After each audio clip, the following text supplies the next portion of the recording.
ప్రియులారా, బాగున్నారా? దేవుని వాక్యాన్ని క్రమంగా చదువుచున్నారా? ప్రార్థించుచున్నారా? నేటి ధ్యాన వాక్యము రోమీయులకు రాసినటువంటి పత్రిక 9వ అధ్యాయము 33వ వచనం.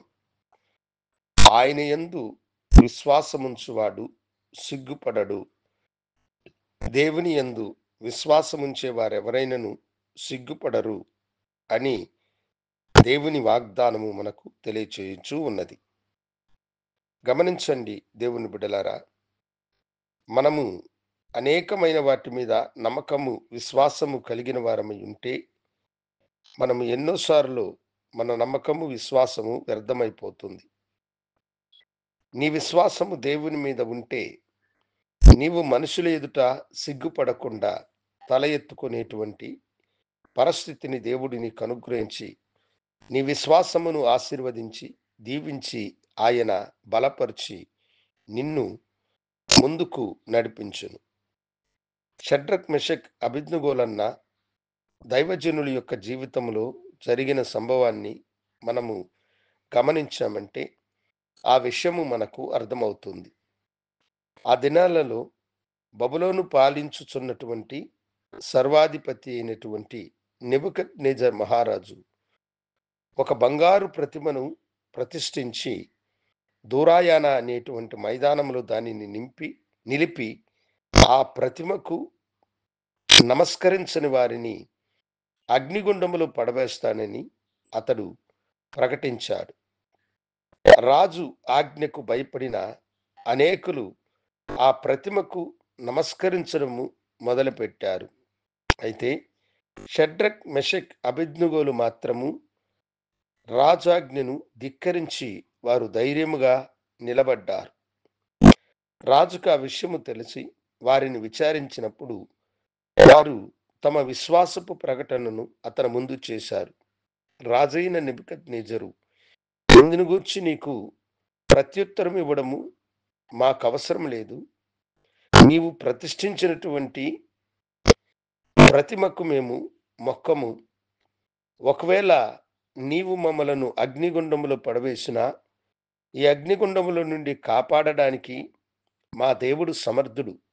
ఒకవేళ ఆయన మమ్మలను కాపాడకపోయినా పర్వాలేదు, మేము నీ ప్రతిమకు నమస్కరించము అని చెప్పారు. రాజు కోపము తీవ్రమైనందున అగ్నిగుండము ఏడంతలుగా వేడి చేయబడి వారిని విసిరివేయడానికి వెళ్ళిన వారు అగ్నిలో పడి మలమలా మాడి చనిపోయినారని దేవుని వాక్యము తెలియచేస్తుంది. అయితే ఈ యవనస్తులు మాత్రము అగ్నిలోనికి వేయబడినటువంటి వారై అగ్ని వారి బంధకాలను తెంపింది. వారు అగ్నిలో దేవుణ్ణి మహిమపరుస్తూ స్తుతించుచు హాయిగా సంచరించడము రాజైన నెబుకద్నెజరు తన కనులారా చూశాడు.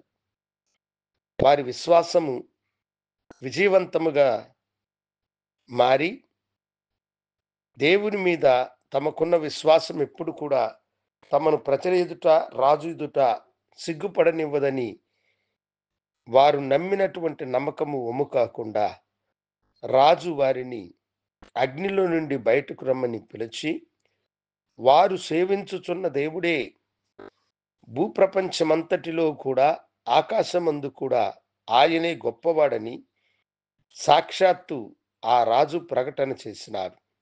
అవును, ఆయన యందు విశ్వాసం ఉంచేవారు ఎవరు కూడా సిగ్గుపడరు.